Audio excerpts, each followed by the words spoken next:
말이 안 나와요. 여기가 부산 경남대학교인데요. 경남대학교인데 마산이죠. 마산 경남대학교인데 이 마산 경남대학교 학생들하고 인터뷰를 해보니까 당시에 그 부마 민주항쟁 때 정말 수치스러웠대요. 왜냐하면 이 경남대학교가 그 박정희가 자기 5.16 군사정변 일으켰을 때 자기 측근들한테 그냥 선물로 준 학교예요. 그래서 경남대학교에 별명이 있었대요. 그래서 누군가는 여기다가 경남대학교 이렇게 쓴 그 아래다가 유신대학교 이렇게 써놨다는 거예요. 그러니까 당시에 이런 것은 워낙에 정권이 힘이 세서 그냥 전리품으로 줬다는 거예요. 에따 너 가져라. 에따 너 가져라. 참 참혹했던 역사죠, 당시에. 그래서 지금 이 경남대학교는 지금도 물론 이제 지금은 지역 이름이 나왔지만 이게 사립대학입니다. 경남대학교는 사립대학입니다. 예. 학생들이 예. 엘리트로서 사회 활동을 진행했다고 했는데 예. 뭔가 엘리트로서 약간 지식 탐구를 할 수도 있는데 그 약간 지식 탐구 대신 사회 활동을 하게 된 계기나 원동력은 무엇인가요? 네. 그 답은요. 이건 정답이에요. 이거는 모범 정답입니다. 공부를 하다 보면 반드시 사회운동으로 갈 수밖에 없어요. 제대로 된 공부라면 반드시 자신의 영역을 넘어서게 돼 있어요. 그러니까 공부에는 두 종류가 있대요. 하나는 나를 위한 공부, 내 미래를 위한 공부, 내 생존을 위한 공부가 있고, 다른 공부는 이 공부가 아닌 내가 살아가는 거는 나 혼자만 잘 살면 이거는 의미가 없다. 나 혼자만 잘 살면 무슨 재미냐 말하자면. 결국은 공부라는 것 자체가 종착역은 사회를 향할 수밖에 없다 라는 거죠. 제대로 된 공부라면. 그러니까 지금 현재 우리 교육에서 가장 큰 병폐가 일단 각자 도생. 일단 너 혼자 잘 살아. 다른 사람 신경 쓰지 마. 지금 그러기엔 너 겨를이 없어. 처음에야 이제 부모들이 그랬겠죠. 너 이렇게 너 가문을 세워. 너 장남으로서 세워. 너 땅 팔아서 소 팔아서 너 한다. 우골탑이라는 말도 있었듯이 그렇게 했지만 사람들은 그들은 공부를 하면서 내가 공부하는 이유가 과연 나 혼자 잘 먹고 잘 살게 하는 걸까? 아니다.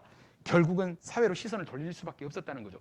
그거는 이 시대만 그런 게 아니고 최근에도 그러죠. 말하자면 여러분 다 아는 5.18의 윤상원 열사 같은 경우 보면, 윤상원 열사 같은 경우는 뭐 니무련 행진곡의 상징적인 인물인데, 그분 같은 경우는 사실 장남이에요. 그 가문의 장남이고 그 엄청나게 형제가 많았어요. 6남매였는데 모든 그 동생들의 꿈을 대신하게 이제 전남대학교 정치외교학과를 갔어요. 그러고 그 당시에는 대학 간 사람들이 거의 없었거든요. 그리고 이제 뭐 자동으로 취직이 됐겠죠. 그래서 서울에 이제 주택은행에 다녔었는데, 다니다가 내가 과연 내가 이런 소시민적인 삶을 살려고 이렇게 공부를 했나. 비록 부모님께는 정말 미안하지만, 정말 죄송하지만 나는 더 큰 가치 있는 삶을 살겠다라고 해서 사표를 쓰고 1년도 안 돼서 사표 쓰고 광주로 내려와서 그 야학에 사실 가담하거든요. 그것이야말로 진짜 공부가 아니겠느냐. 그러니까 우리 같으면 사실 그렇게 생각할 수 있죠. 내가 거기 있으면, 가만히 있으면 그냥 정말 풍족하게 잘 먹고 잘 살 수 있는데, 근데 그런 선택을 하지 않았다는 거예요. 그런 것이야말로 진짜 공부라는 거죠. 공부의 최종 목적지는 내가 아니라 나의 미래, 나의 행복한, 나의 풍요로운 미래가 아니라 바로 우리 사회 이 공동체를 위한 것이야말로 그 공부의 목표가 되어야 된다. 될 수밖에 없다. 그야말로 제대로 된 공부다 라는 거죠. 그러니까 당시 그 지식인의 소명이라는 것도 그런 거 아니었을까요? 지식인의 소명이라는 것도 그래 잘났어. 그런데 이거에서 끝나는 게 아니라, 그러니까 의대를 가도 마찬가지죠. 내가 의대를 간다라고 하면은 정말 진짜 잘 먹고 잘 살 수 있죠.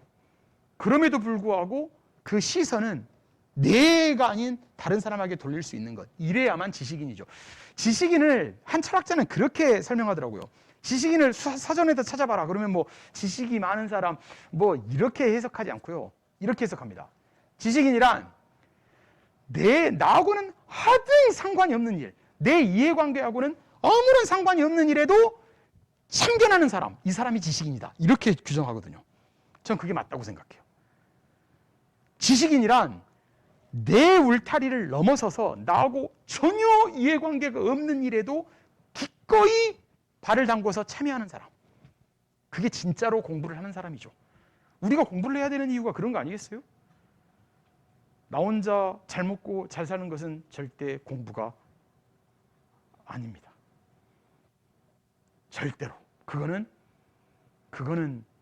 그냥 아귀다툼일 수밖에 없지 않을까? 그렇게 생각합니다. 공부란, 무릇 공부란 그런 것이다. 예.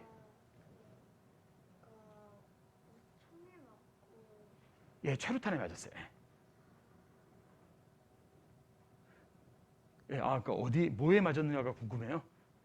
이게 머리에 박힌 게 최루탄이었어요.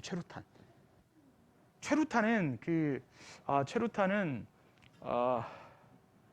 맞아봐야 되는데 농담이에요. 최루탄은 이런 거예요. 최가 재촉하다는 뜻이고요. 누가 눈물 누자예요. 그러니까 눈물을 재촉하는 탄인데 뭐냐면 이렇게 딱 터지면 모든 우리 신체 구멍에 있는 구멍 표현이 좀 이상한데 신체 구멍에 있는 모든 액체가 다 나와요. 눈물 또 뭐 있을까요? 콧물 또 침 이런 게 동시에 나와요. 정말 매워서. 그런 건데 그 최루탄이 우리나라가 가장 잘 만들어요. 그래서 막 수출도 하거든요. 근데 수출해서 지금 미얀마 이런 데서 터지고 있는 최루탄이 아마 다 메이드 인 코리아일 거예요. 근데 얼마 전까지 그랬어요. 근데 이제 그 최루탄이 워낙에 살상용으로 많이 쓰이다 보니까 시위 진압용이 아니라 이렇게 김주일 열사처럼 이게 살상용으로 쓰이다 보니까 이한열 열사 그 최루탄 이한열 열사 아시죠? 그 죽고 나서 아까 이한열 열사 장례식 행렬이라고 그랬잖아요. 죽고 나서 6월 9일인가 그 날을 최루탄 추방의 날이라는 걸로 정했어요. 그래서 이제 그 김대중 전 대통령 그 시기부터는 아마 최루탄이 쓰이지 않고 있죠. 대신 그거보다 더 잔혹한 게 쓰이고 있긴 한데 물대포라고요. 그 어마어마하게 쓰이고 있는데 시위 진압용으로 쓰였던 그 말하자면 폭탄이죠. 그게 최루탄이라는 게 지금 친구는 절대 마실 일은 없으니까요. 아니 그러니까 이렇게 가스니까 연기를 숨 안 쉬었으면 좋겠지만 숨을 쉬게 되면 마시게 될 거 아니에요. 그게 좀 무서워요. 최루탄이. 그걸 최루탄은 보통은 위를 향해서 쏘게 돼 있어요. 왜냐면 앞에 쏘면 똑같은 실탄하고 똑같아요. 근데 이제 워낙 다급한 상황에서 시위대한테 이렇게 쏴버렸다는 거예요. 그래서 머리에 박혔다는 거죠. 그래서 죽었다는 거죠. 그런 야만의 시대였다. 이렇게 정리하면 되겠고요. 또 그랬을까요? 아니요. 아마 친구는 더 열심히 시위를 했을 것 같아요. 조국의 민주화를 위해서. 좀 무섭긴 하죠. 그럼 뭐 윤봉길 의사가 폭탄 던질 때, 안중근 의사가 이토히로부미를 저격할 때 겁나지 않았을까요? 전 굉장히 겁났을 것 같아요. 내 목숨을 버리는 거죠. 내가 저 사람을 죽이면서 저 사람을 원흉을 죽이면서 나 죽였으니 칭찬받겠지 이렇게 죽이진 않았을 거예요. 목숨을 건 행위예요. 내가 윤봉길 의사 폭탄 던지면서 던졌어요. 그러면서 대한독립 만세를 외쳤다는 거죠. 안중근 의사가 이토히로부미를 저격한 다음에 뭐라고 그랬다고 그래요? 솔직히 좀 민망한 얘기인데 저 같으면 딱 써놓고 막 도망갔을 것 같아요. 근데 그분은 딱 써놓고 송소리 들리니까 꼬레야 우라! 대한독립 만세! 이렇게 외쳤다는 거예요. 정말 그 모습이 저는 너무나 존경스러운 거죠. 너무나 존경스러운 거죠. 그런 행동을 쉽게 하기는 어렵겠죠. 그러니까 위인 아니겠어요? 정말. 광주학생 독립운동에 이거 하나는 조금은 하나 덧붙일까요? 광주학생 독립운동이 교과서 같은 데 보면 뭐라고 적혀 있냐면요. 3.1운동 이후에 최대의 민족운동이다. 이렇게 이제 보통 기억하고 이제 뭐 시험 같은 데도 그렇게만 나오는데 3.1운동 이후에 최대의 민족운동일 이다라는 것을 조금 이해하기는 어려울 거예요. 왜냐하면 광주에서 일어났잖아요. 그리고 여러분 아다시피 광주하고 나주에 통학하는 그 열차 안에서 한일 학생들의 갈등, 이것이 이제 비화가 돼서 결국 그 광주에서 일방적으로 조선 학생들이 처벌을 받게 되자 분노해서 사실 나온 거거든요. 그런데 그 학생들의 이 광주 이 지역에 있는 이 운동이 갑자기 왜 거족적인 민족운동으로 비화됐을까? 이것에 대해서 여러분 조금은 좀 하나 좀 알면 좋겠어요. 광주에서 시작됐지만 이게 편파적인 처벌이 되다 보니까 이것을 조사하기 위해서 당시에 그 민족 유일당 운동 단체였던 신간회라는 조직이 광주를 찾습니다. 찾아서 하나 둘씩 조사하는 과정, 그 과정에서 이제 전국에 알려지게 되거든요. 그 내용이 알려지자 전국에 있는 모든 학생들이 같이 들고 일어났다는 거예요. 그러니까 발단은 여기지만 사실상 그것이 신간회라는 조직이 개입되면서 전국적으로 확산이 됐고, 그게 이제 범주가 넓어지다 보니까 3.1운동 이후 최대의 민족운동이라는 평가를 받고 있는 거죠. 그러니까 광주학생 항일운동하면, 광주학생 독립운동하면 여러분들은 자꾸만 그냥 그 하나의 정의만 하고 그냥 단순하게만 생각할 게 아니라 그것과 이렇게 연결되는 그런 고리들을 좀 찾아가는 것이 중요하지 않겠냐, 이런 생각을 합니다. 그리고 아까 이야기했던 그 장제성이라는 분이 최근에 장제성 선생 기념 사업회가 나오면서 만들어지면서 그분을 다시 역사적으로 재평가하자는 움직임이 벌어지고 있어요. 그럴 때도 좀 관심을 좀 가져주시면 좋겠습니다. 다 지워져 버렸어요. 그러니까 광주학생 독립운동하면 지금 떠오르는 인물들만 해도 장제성 선생이나 장석천 선생이나 왕제일 선생이나 이런 분들, 김기권, 이런 분들에 대한 처음 들어본 사람들이잖아요. 그런 인물들에 대해서 한번 찾아가 보는 것도 사실 그 사건을 재구성하는데, 사건을 한번 이 본질을 알아가는데 상당히 도움이 될 거라고 생각합니다. 장제성이라는 분, 장석천이라는 분 다 사실상 지워져 버렸습니다. 왕제일이라는 분, 엑셀 이번 기회에 공부 안 하면 여러분 평생 야근할걸요? 이거 이제 여러분 답사태 한번 금남로 가면 금남로 공원이라는 데가 있거든요.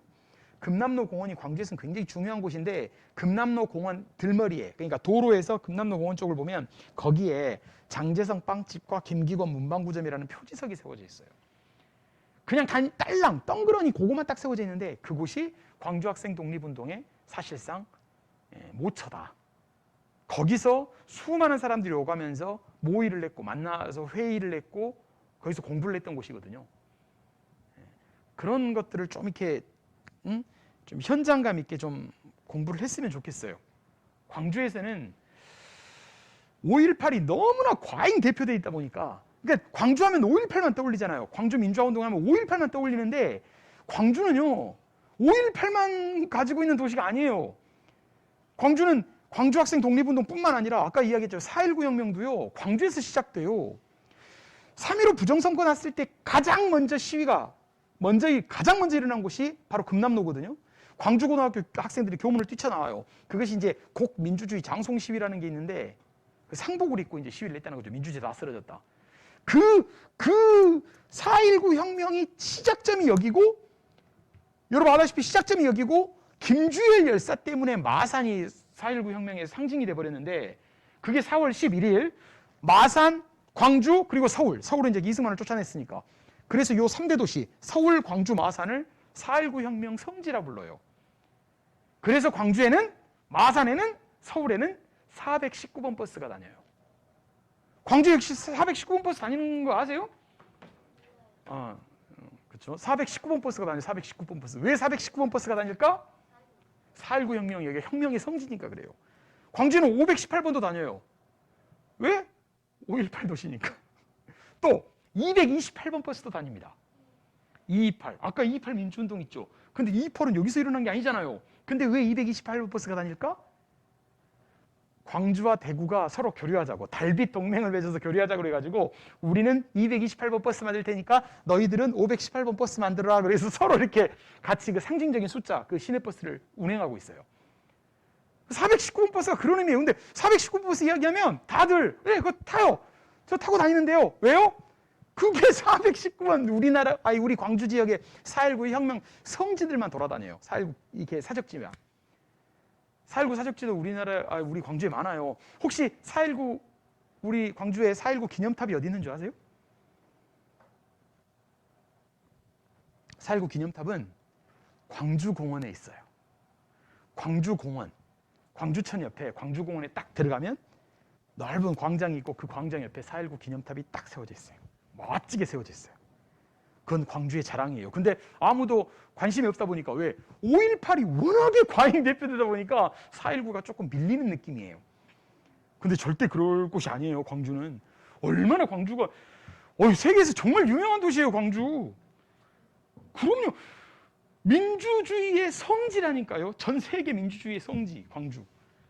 근데 우리는 광주 살면서 그걸 좀 너무 간과하지 않나 싶어요. 저는 광주 사람이 된 게 너무나 자랑스럽거든요. 그러니까 외국에서 어디서 왔냐 그러면 저는 제일 먼저 한국에서 왔다라고 이야기하잖아요. 광주에서 왔다 그래요. 광주? 그럼 알아듣는 사람 꽤 있고요. 광주 그리고 코리아 이렇게 이야기해요. 광주가 정말 우리나라 역사에서 진짜 중요한 도시입니다. 근데도 우리 광주는 여유가 좀 있죠. 여러분 5.18 공식 이름이 뭐예요? 5.18 광주민주화운동이었거든요 옛날에. 근데 광주라는 말 뺐어요.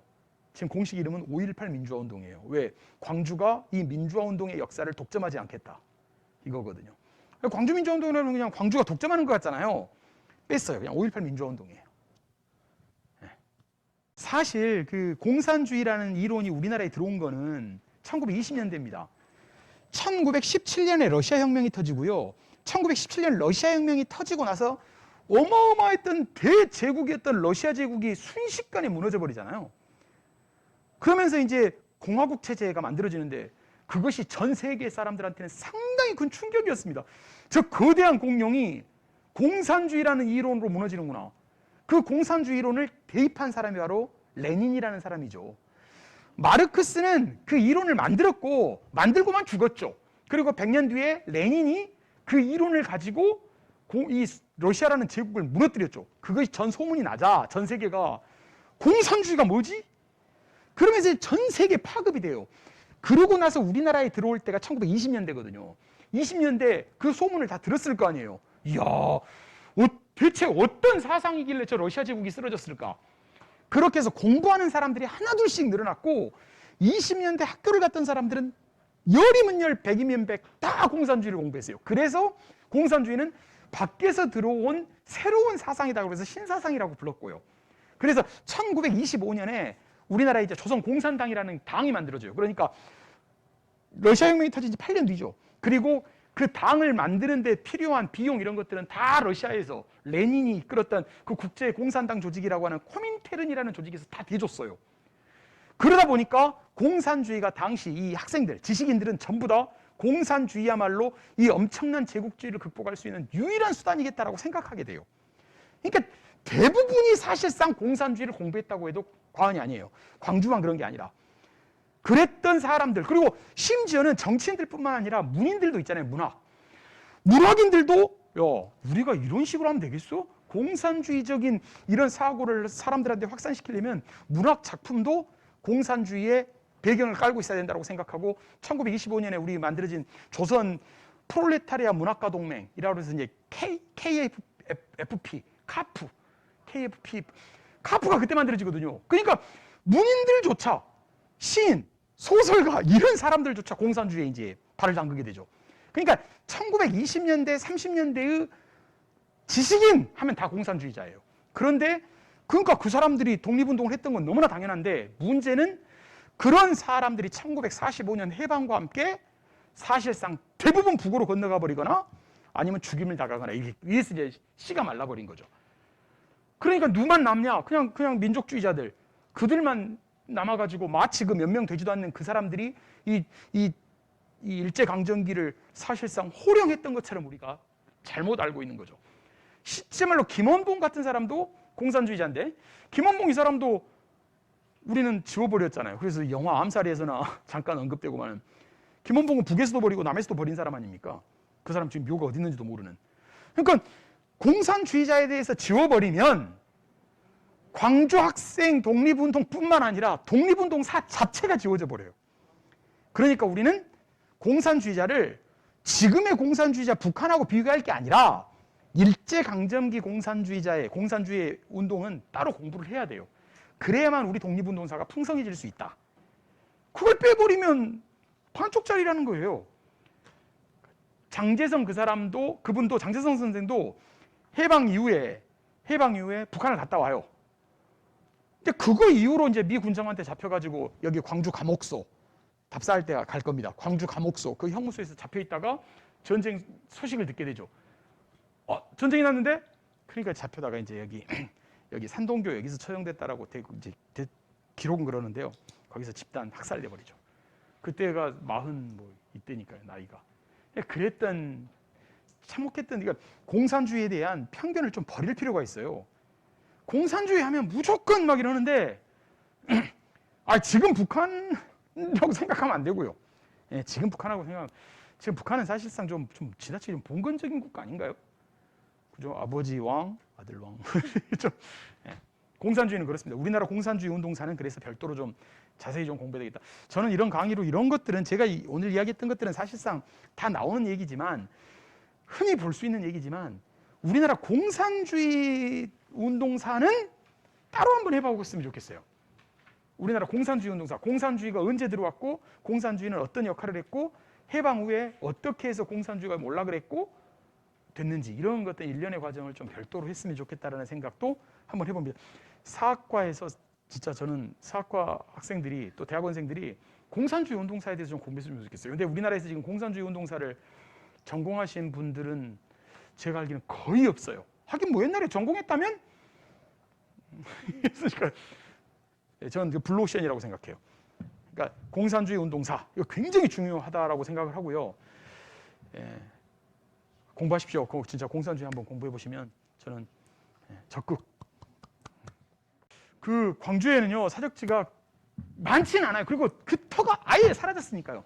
대표적인 광주 사적지는 역시 광주 학생 독립운동이 시작점 광주 고보 지금의 광주 제1고등학교 운동장 거기가 가장 대표적이죠. 그래서 그 광주 제1고등학교 입구에 가면 광주 학생 독립운동 기념탑이 세워져 있고요. 거기에 광주 학생 독립운동 기념관이 있어요. 거기를 이제 시작점으로 보통 삼는데 그리고 여러분 혹시 개인적으로도 한번 찾아가 보세요.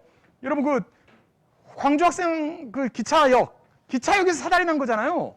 당시 기차역이 어디 있죠? 지금 광주역이라니까 뭐 송정리에요 그런데 아니고요. 옛날에 그 일제강점기 때 광주역 건물이 있어요. 어디냐면 광주 동부소방서. 광주 동부소방서 거기가 광주역이었어요. 그러니까 거기에서 통학하는 차량에서 사달이 처음 일어났으니까 그리고 처음 여러분 혹시 말죽거리 잔혹사라는 영화 보셨어요? 오 처음 답했어요. 빠따 들고 이렇게 하잖아요. 말죽거리 잔혹사 같은 그런 갈등이 있었거든요. 옛날에는 당시에는 일본 학생들이 다녔던 학교하고 조선 학생이 다녔던 학교가 달라요. 학교 이름이 달랐어요. 조선 학생이 다닌 학교는 보통학교라는 말이 붙어요. 보통학교. 그리고 이 일본 학생이 다닌 학교는 우리가 지금 쓰는 소학교, 중학교 이렇게 썼어요.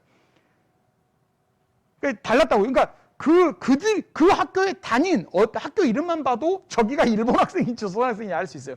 그래서 처음 붙었던 데 배트 들고 붙었던 데가 대인시장이에요.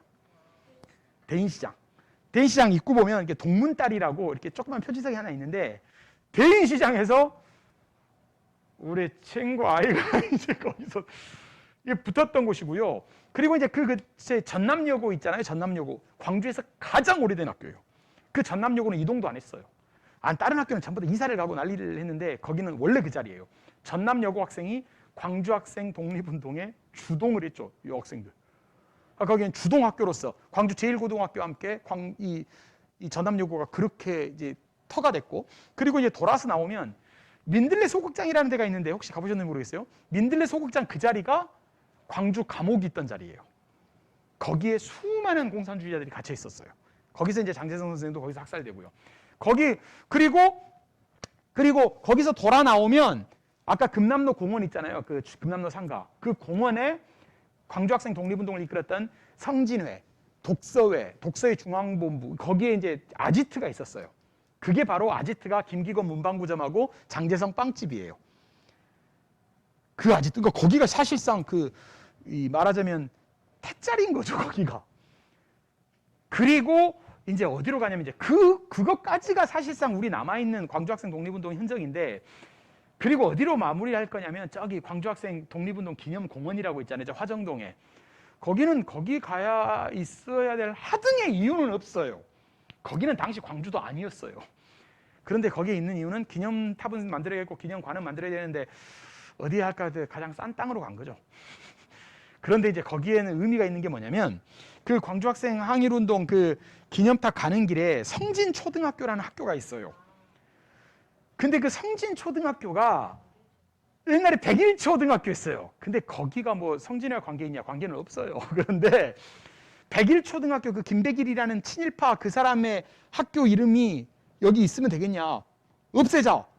그러면 그 백일이라는 초등학교를 없앤 대신에 이름을 없앤 대신에 그럼 뭘로 하지?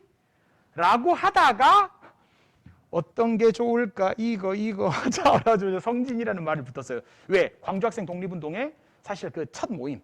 그게 성진이니까. 그래서 성진초등학교가 됐고, 그러니까 그 지역이 관계가 있는 게 아니라 이름을 뽑다 보니까, 그리고 그 성진초등학교 담벼락에 광주학생 독립운동의 면면을 딱 뭡니까? 이렇게 역사를 쭉 적어놨어요. 거기를 돌아 들어가면 광주학생 독립운동 기념탑이 있어요. 예, 그러니까 그렇게가 지금 현재 남아 있는 건데, 야, 다 지워졌죠. 뭐 그러려면 동부소방서 이사해야죠. 광주역 새로 만들어야 되고. 그다음에 이제 흥학관이라고 거기를 찾아보고 싶은데 흥학관 거기가 이제 말하자면 흥학의 흥하릉자에다가 배울학자 거기가 당시 일제강점기 광주 지식인들의 사실상 최종 아지트였는데 거기가 구시청 사거리거든요. 근데 그 주소는 남아 있어서 저도 한번 찾아가 봤어요. 근데 거기가 무슨 술집이 있더라고요. 그래서 가서 한번 들어가서 여기가 흥학관 자리인데 했더니 전혀 모르더라고요. 흥학관이 뭐예요? 흥학관이라는 여기 뭐 나이트클럽이냐 뭐 이런 식으로 이야기하더라고요. 그래서 거기도 좀 복원을 해야 되지 않을까 싶어요. 구시청 사거리. 그러니까 그런 곳들이 몇 개 흔적만 좀 있고 없어요. 근데 이제 우리가 다음에 한번 거기를 걸어가 볼 거예요. 걸어서 한번 또박또박 가면서 여기서 그런 일들이 있었다 이런 걸 한번 읊어볼 겁니다. 언제죠? 다음 주인가? 뭐 하여튼 한번 가볼 거예요. 예, 다음 주인가. 주말이겠죠? 왜냐면 저도 평일에는 일해야 되죠. 평일에 일해야죠. 한번 그렇게 한번 가볼 생각 있습니다. 또, 그러니까 이제 주로 걸어 다닐 거예요. 이렇게 그냥 한번 여기 이 터였고. 이제 사람들이 좀 많으면 거기서 한 퍼포먼스도 해보면 재밌겠는데, 너 일본 학생, 한국 학생 막 붙어서 한번 딱딱 해보고. 근데 이제 나주역도 한번 가봤으면 좋겠는데, 왜냐면 나주역 거기 광장에서 사실 첫 갈등이 있었는데 거기는 뭐 지금 나주역 광장은 광주학생 독립운동 기념광장인가 뭐 이렇게 한번 꾸며져 있다고 하더라고요. 저도 거기는 안 가봤습니다만 거기서 이제 그 박준채 열사라고 그분이 나중에 이제 조선대학교 총장까지 조선대학교 교수까지 하셨던 분인데 그분이 15살 나이로 자기 사촌 누나가 희롱을 당하니까 그냥 15살짜리 싸운 거예요. 처음에 붙은 거죠. 박준채 교수라고요. 그분은 지금 인정받고 그분은 지금 국립대전현충원에 모셔져 있습니다. 독립운동가로서 대전현충원에 계세요. 대전현충원도 한번 가보세요. 대전현충원 가보셨어요? 한번? 국립대전현충원 좋아요. 대전현충원에 한번 가서요. 코로나에서도 갈 수 있어요. 무료예요. 대전현충원에 가서 뭐 이런 것도 보면 좋겠습니다. 전남여자고등학교 있어요. 당시에는 전남여고가 아니었어요. 당시에는 광주여고보, 광주여자고등보통학교였어요. 근데 자리가 그 자리예요. 옮기지 않았어요. 워낙에 상징적인 자리이기 때문에 거기가 이제 도심이 공동화되고 그러다 보니까 다 이동을 했잖아요. 광주여고 이동했죠. 뭐 다 이동을 했는데 거기는 이동을 하지 않더라고요. 한복판인데.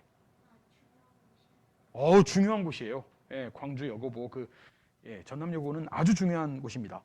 또 광주는 중요하지 않는 곳이 없어요. 너무 다 중요한 곳이에요. 5.18 사적지하고 좀 다행인 것은 5.18 사적지하고 그 광주 학생 독립운동 그 사적지가 겹치진 않아요. 그게 굉장히 고마운 거죠. 고맙다고 그래야 되나? 표현이 좀 이상하나? 하여튼 겹치진 않아요. 예. 그러니까 걸어서 광주 학생 독립운동 기념관에서 시작해서 걸어서 이렇게 금남로 공원으로 해서 그 다음에 동부소방서로 해서 전남역으로 해서 그 다음에 광주 과목터로 해서 거기서 버스를 타고 광주 그 성진초등학교로 해서 이제 학생 기념탑 거기서 딱 마무리. 이렇게 되면 아마 걷는 걸로 하면 꽤 걸어요. 걷는 걸로 하면 이동 시간까지 포함해서 한 3시간 가까이 걸리지 않을까? 한 2시간 반, 3시간 정도는 걸리지 않을까 생각합니다. 걸어야 되니까요. 거기서 차로 가기는 그래요. 예. 그 정도로 되지. 대인시장 가면 또 뭐 주전부리라도 팔지 않을까? 예. 또 광주 학생 독립운동은 그렇게 광주에서 진행이 됐다. 그리고 그 대학에서 좀 사학과를 지망하는 친구들이 좀 많았으면 좋겠어요. 솔직히 사학과를 지망하는 친구들이 많았으면 좋겠어요. 제가 진짜 그렇게 막 그 학교에서도 고3 수업을 하면서 홍보를 하는데 가장 안타까운 거는 학생들은 관심이 있어요. 근데 부모님들이 저한테 직접 전화해서 왜 그렇게 애들을 잘못된 길로 이끄냐고 이렇게 이야기를 하면 제가 좀 당황스러워요. 아니 사학과 가라는 게 왜 이게 잘못된 거냐 그랬더니 그 부모님은 그렇게 이야기하세요. 취직이 안 된다.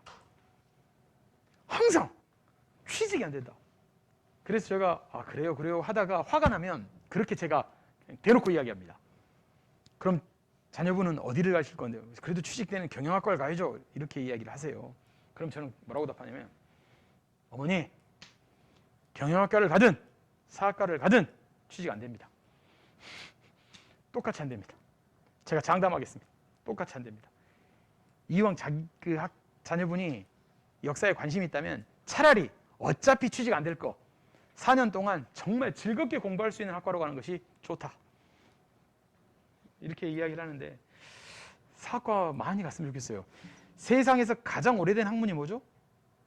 세계에서 가장 오래된 학문 바로 철학, 문학, 사학이거든요. 가장 오래된 학문이에요. 그렇지 않아요. 이것도 굉장히 중요한 질문인데 요거 답하고 마치겠습니다. 사실 유학당 출신들이 다 독립운동을 했냐? 그렇지 않습니다. 사실 어쩌면 제가 숫자를 정확하게 제가 기억해서 말씀드릴 수 없으나 어쩌면 이화학당 출신자들 중에 일본 편에 서서 민족을 비판한 사람이 더 많을 수도 있습니다. 더 많을 거예요. 유관순 열사가 작년에 최고 훈장으로 승급이 됐습니다. 건국훈장, 대한민국장 33번째로 수훈이 됐는데 그 전에는 유관순 열사는 그렇게 대우받지 못했습니다. 갑자기 유관순 열사가 저렇게 우리나라 독립운동을 대표할 만큼 위대한 인물로 갑자기 1등 인물로 탁 튀어나온 것은 1945년 이후입니다. 왜냐하면 이화학당의 여학생들, 당시에 봉건 지역 잔재가 있는데 저렇게 여학생들이 많은 이유가 뭘까요? 학교 다니는. 당시에는 남자들도 학교 못 갔어요. 근데 왜 저리 여자들이 많을까? 사실 이화학당은 개신교 학교입니다. 당시에 개신교가 만든 학교에서 그나마 여학생들을 받아주었기 때문입니다. 그런데 개신교는 여러분 아다시피 개신교뿐만 아니라 종교는 특히나 서양에서 온 종교는 제국주의의 찬병 역할을 합니다. 그래서 개신교 신자들이 독립운동을 사실상 했다. 한 사람도 있습니다. 그러나 개신교 신자이면서 천주교 신자이면서 일제의 앞잡이 노릇한 사람도 엄청 많아요. 그러니까 이거는 종교로 이야기할 게 아니라 이건 진짜 케이스 바이 케이스인데요. 유관순 열사가 갑자기 저렇게 위대하게 뛰어난 것은 누구 덕이냐? 바로 당시에 이화학당의 교사와 학생들 덕입니다. 왜?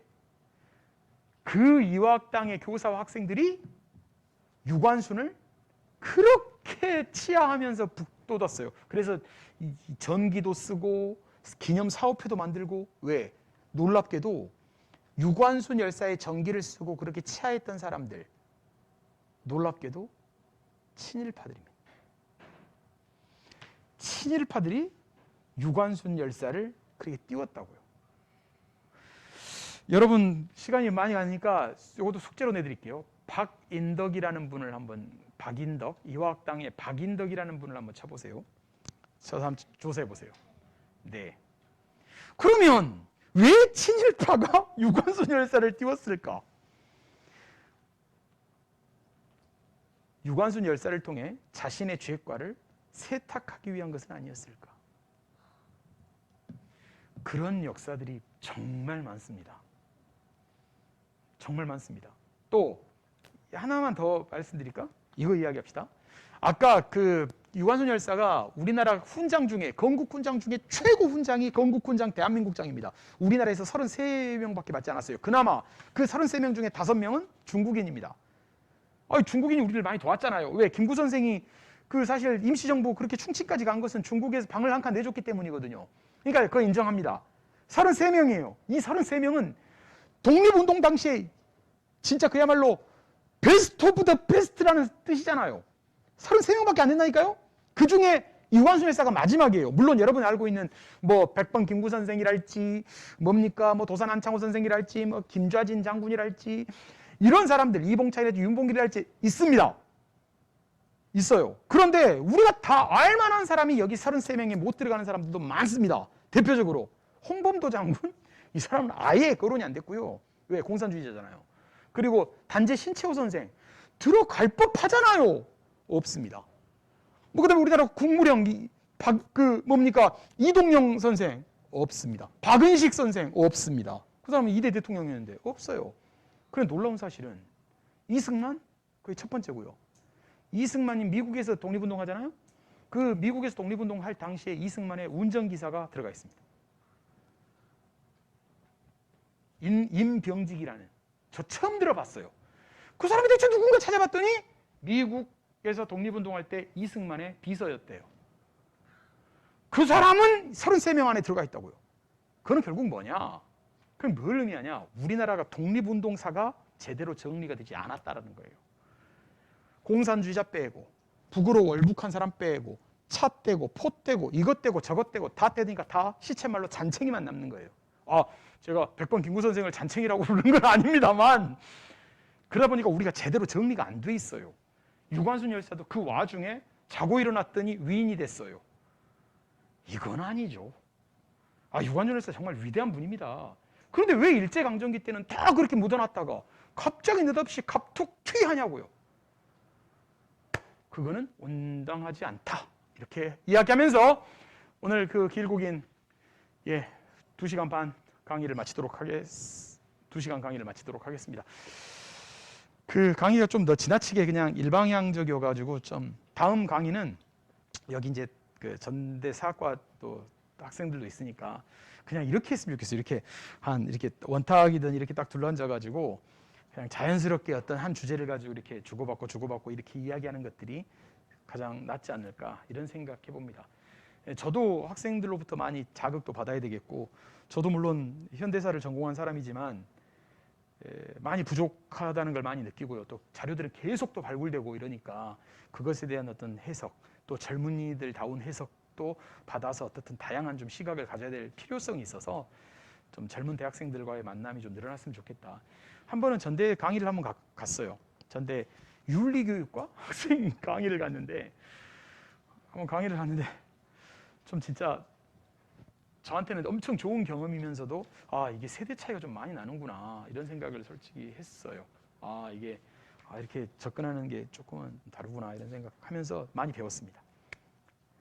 좀 그렇게 대학생들과의 접촉면도 좀 많았으면 좋겠고요. 또 일반인들도 같이 이런 어떤 뭐 독서 모임이든 이런 걸 좀 많이 했으면 이런 게 있었으면 많이 좋겠다 이런 생각합니다.